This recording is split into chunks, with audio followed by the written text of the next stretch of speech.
In the heart of the old town stood a forgotten antique shop. Its windows were covered in dust, and no one remembered the last time it had been open. Inside, however, strange and ancient objects lay hidden, waiting for someone brave enough to explore. One chilly evening, a young woman named Sarah stumbled upon the shop while walking home. Curiosity got the better of her, and she pushed open the heavy wooden door, which creaked loudly as it swung open. A bell above the door chimed, echoing eerily through the dimly lit room. Sarah wandered through the aisles, her fingers grazing over strange old artifacts, until something caught her eye. A tall, ornate mirror, its frame covered in delicate carvings. Unlike everything else in the shop, the mirror's glass was spotless, as if it had just been polished. Drawn to it, Sarah stood before the mirror, staring into her reflection. But something was off. The room behind her looked slightly different in the reflection. The walls were darker, the shadows deeper.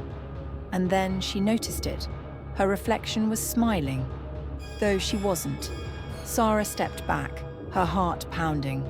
The reflection tilted its head, still smiling, and then raised its hand to wave at her. She froze in place, too terrified to move. Before she could react, her reflection stepped out of the mirror. The figure was identical to Sarah in every way, except for the sinister smile it wore.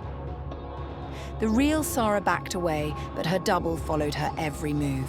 "What do you want?" Sarah whispered, her voice trembling. Her reflection smiled wider. "I want to switch places." Suddenly, the room began to warp, the walls closing in as the mirror behind her shimmered with a strange, dark energy. Sarah turned to run, but the reflection grabbed her arm, pulling her toward the mirror's surface. The glass rippled like water, and Sarah felt herself being pulled inside.